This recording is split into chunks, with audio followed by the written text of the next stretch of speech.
네오위즈 오늘 이렇게 급락이 나오게 된 상황이 점수 때문에 그렇다고 하는데 과연 이 점수가 무슨 의미를 하는 것인지 같이 한번 살펴보도록 하겠습니다. 오늘 일단 급락이 이어진 이유가 그동안에 이제 상승분을 오늘 전부 다 어, 대부분 반납하는 그런 모양새를 보이는 게 이 바로 메타크리틱이라고 하는 것 때문에 그런데요. 여기 보시면은 이 메타크리틱 점수라는 게 쉽게 얘기해서 그냥 비평가들의 집단이라고 보시면 되겠습니다.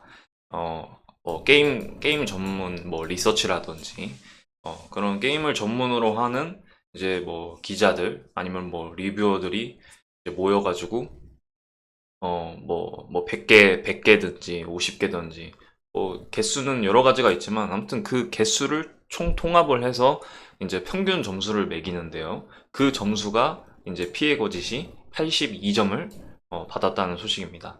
근데 이제 주가가 떨어지니까 그리고 또 이제 기사도 뭐 시장에서 기대치보다 뭐 안 좋다 뭐, 판매량을 뭐 사전 판매량을 기대하기 힘들 것이다 뭐 이러한 얘기들이 나오고 있는데 이 객관적으로 이 82점이라고 하는 의미가 정말로 지금 이 주가의 하락과 영향이 있는 것인지 우리가 한번 살펴봐야 되는 부분이 있겠습니다. 자, 이걸 설명을 드리자면 일단 가장 이제 증권가에서는 일단 80점대 후반을 80점대 후반을 아마 생각을 한 것 같아요.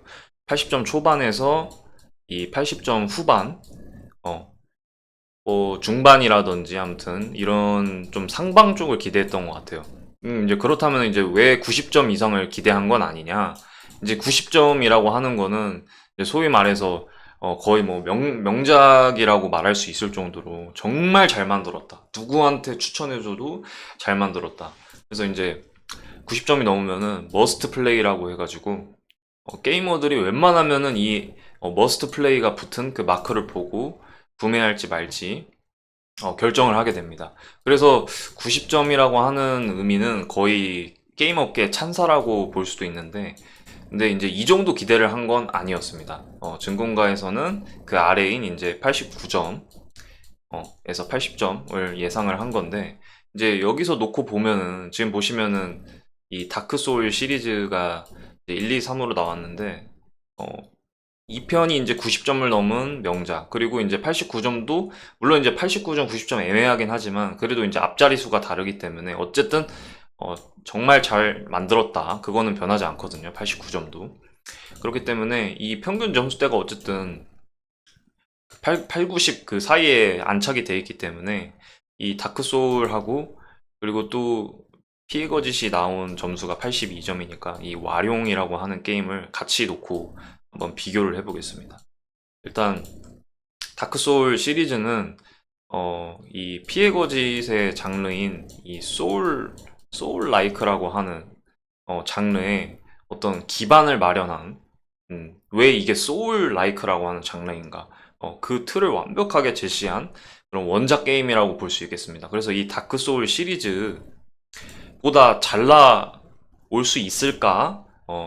혹은 못하더라도 이제 비교적 최근에 출시가 됐던 이제 와룡 같은 게임 와룡보다 높을 수 있을까? 뭐 이런저런 이제 기대감들이 반영이 됐던 것 같고 그래서 최종 스코어는 어쨌든 82점이지만 이 와룡 또한 출시되고 나서 그 게임 패스랑 똑같이 발매가 됐던 부분이거든요. 피해 거짓 또한 게임 패스로 무료로 플레이가 가능하고 멤버십에 가입한다면 그래서 와룡과 비슷한 양상을 보여주지 않을까. 와룡 같은 경우에는 네, 와룡 같은 경우에는 출시 한 달 정도 후에 약 100만 장 가량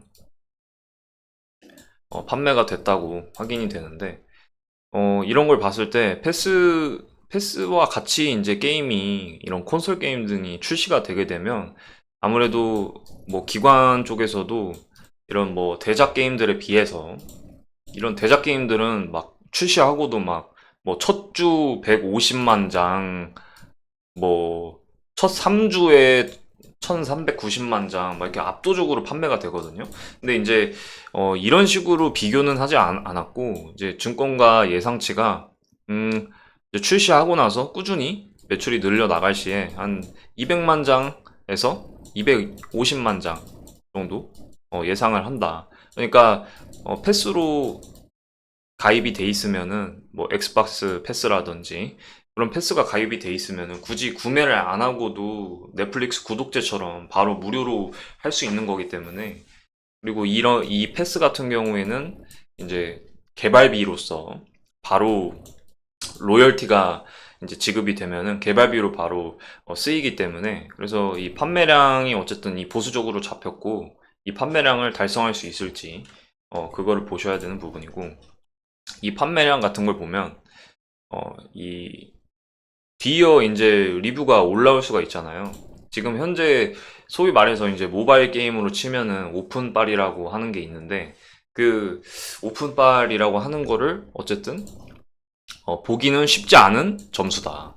이 82점이라는 게. 그렇기 때문에 앞으로 이 오픈빨, 어쨌든 지금 오픈을 안 한 상태니까 오픈을 하고 나서 그나마 이제 남은 어떤 여진 같은 게 있으려면은 대략적으로 예를 들어서 정식 오픈 후에 스팀 이제 얼리 액세스는 16일입니다. 그리고 정식이 19일인데 16일 얼리 액세스 하고 나서도 리뷰들이 올라오겠지만, 이제 진짜 대부분의 많은 일반 유저들의 그러니까 일반판을 구매한 대부분의 유저들의 어떤 리뷰는 19일 날부터 올라올 거기 때문에, 이 정식 출시를 기점으로 대략 일주일 동안에 어떤 유저들의 평점, 스팀의 이제 글로벌 뭐 리뷰라든지 그런 걸 보셔야 되고, 그리고 이제 메타크리틱에도 또 유저 스코어가 또 나오게 됩니다. 출시를 하게 되면.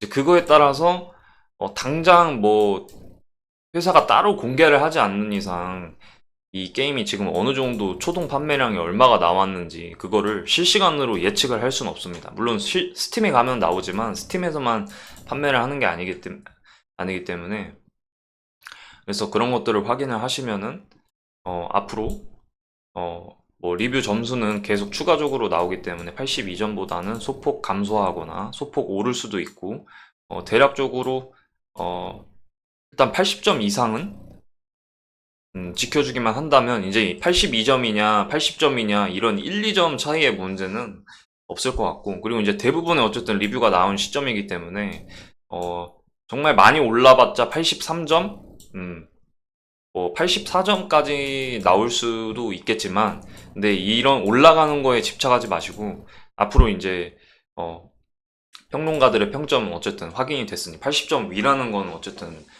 평작이라는 의미로 받아들이시면 되고, 너무 이제 과한 기대감이 작용되다 보니까 주가에 바로 이렇게 적용이 된 것뿐이지, 아직 진짜 유저들이 바라봤을 때 이 게임이 정말 못 만든 게임이고 사고 싶지가 않은 게임이다, 이런 건지, 아니면은 생각보다 내가 생각했을 때는 너무 할만한데, 이 소울 라이크, 다크 소울 시리즈, 뭐 엘든링부터 해가지고 이런 것들을 주로 해본 사람들이 괜찮은데 이러면은 다시 주가가 상승할 수 있는 모멘텀이 나올 것이라고 생각이 되고, 자, 근데 이렇게 그 출시되는 신작이 당연히 뭐 기대에 못 미치면 주가가 급락하는 건 당연한 일이지만, 이 급락하는 게 사실 네오위즈 같은 경우에는 이 급락할 만한 이유가 있습니다. 단순히 기대감뿐만은 아니에요. 그 이유가 바로 이제 재무에서 보시면 되는데, 네, 재무 같이 보겠습니다. 이 재무를 보시면 지금 20년도, 21년도 비슷한 매출을 보여주고 있어요. 근데 이제 22년도 들어서 갑자기 이제 영업이익이랑 이제 순이익이 갑자기 20년도 대비해서 확 빠진 모습 확인하실 수 있습니다. 그리고 경상이익 같은 경우에는 21년도 기준으로도 확 줄어들었죠. 자, 이제 여기에서 살펴보셔야 될 게, 이 빠진 이유가 있습니다. 여기 세부적인 손익 계산서 들어가시면은 일단 여기 기타에서 차감된 게 보이시고, 그리고 법인세로도 차감된 게 보이실 겁니다. 여기서 어, 손실이 좀 났고, 그리고 이제 게임을 만드는데 아무래도 만들고 나서 이제 출시가 이제 임박한 시점이지 않습니까? 22년도 12월이면. 그러니까 이제 광고비로도 좀 지출을 했고, 그리고 이제 R&D 비용, 연구 개발비로도 지출을 한 모습입니다. 그러다 보니까 이런 경상이익에서 차이가 발생한 거고, 분기 기준으로 봤을 때, 네. 그래서 4분기 때, 22년 4분기 때 당기순이 경상이익 마이너스로 잡히신 거 보이실 거고, 그렇지만 이제 분기별로 뭐 이제 네오위즈의 브라운 더스트 2라든지 모바일 게임이 나와서 어느 정도 매출을 잡아주면서 경상이익이 다시 분기별로는 다시 흑자 전환한 모습을 볼 수가 있습니다. 그렇기 때문에 이 게임을 개발하면서 중간중간에 뭐 법인세도 내야 되고, 그리고 또 중간중간 광고도 해야 되고, 개발비로서 뭐 인건비라든지 이런 게임 주식 같은 경우에는 여기 보시면은 인건비 보이시죠? 인건비로도 지출을 한 게 보이고, 여기 또 관리비 들어갑니다. 네. 그렇기 때문에 이런 쪽으로 돈이 들어가면 당연히 이제 분기적으로 마이너스가 클 수밖에 없는 거고, 근데 여기서 아셔야 될 거는 저 높아진 인건비, 관리비, 광고비, 연구비 이런 것들을 보시면은 이 피해 거짓에 얼마나 많은 돈이 지금 투입이 됐는지, 투입이 많이 됐으니까 경상이익이랑 당기 순이익이 마이너스 전환할 때 한 수준까지 된 거죠. 그렇기 때문에 심혈을 기울인 게 맞고, 지금 이 회사의 주가도 당연히 다른 뭐 네오위즈 게임 뭐 산나비라든지 앞으로 산나비라고 하는 인디 게임, 그리고 뭐 그 DJ 맥스라고 하는 뭐 리듬 게임, 그리고 뭐 브라운 더스트 모바일 게임, 여러 가지 있지만 이 네오위즈가 어쨌든 피해 거짓에서 일단 개발비 회수하고, 그리고 또 높은 판매량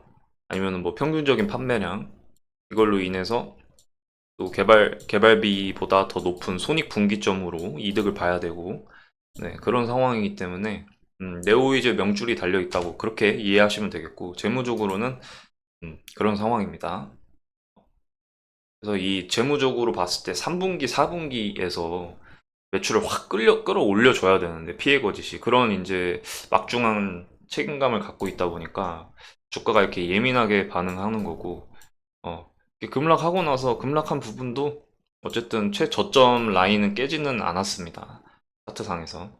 근데 이제 이게 계속 하방 악력이 갈 수도 있고, 계속 이제 리뷰의 권한을 이제 공개하는 권한이 풀려가지고, 최근에는 이제 엠바고 상태였기 때문에 공개를 할 수가 없었거든요. 그래서 새벽 기점으로 풀렸기 때문에 계속 새로운 리뷰들과 유저들의 어떤 심리 상태 변화, 이거는 개인 투자자들한테 어떤 민감한 그런 영향을 줄 것 같고, 주가가 당연히 아래로 떨어질 수도 있다. 그래서 이 올라갔던 이 상승분을 더 반납을 할 수도 있다. 그래서 이 점을 염두를 하셔야 되고, 그리고 이제 만약에 아까 이제 중요하게 여겼던 것 중에 이 유저 스코어, 어, 비평 평점은 82점이었지만 이제 스팀에서의 자체 어, 리뷰, 스팀 리뷰입니다. 네, 스팀 리뷰하고 메타크리틱에 이제 이 메타크리틱 점수, 비평 점수 말고 유저들이 직접 쓰는 이제 오픈 스코어가 있습니다. 유저 스코어. 예, 유저 스코어 이거를 확인을 해보시고, 모멘텀이 다시 돌아온다면 아무래도 급락한 부분이기 때문에 빠르게 다시 4만 원대까지 뭐 5일선 회복이라든지 단기 이평선을 회복해주는 그림 보여줄 것 같습니다. 그 이후에는 좋은 판매고라든지 스팀에서 뭐 리뷰 평가가 좋다든지 그런 유저 중심의, 이제부터 남은 거는 유저 중심의 평가라고 보시면 되고, 이제 뭐 뉴스 기사 보다는 유저들의 말이 더 훨씬 더 이제 출시하고 나서 실평가가 더 메리트가 있다고 보시면 될 것 같고, 이 121선을 다시 돌파할 수 있을지, 힘을 비축해서 다시 돌파할 수 있을지 그 점을 높게 보셔야 될 것 같습니다. 감사합니다.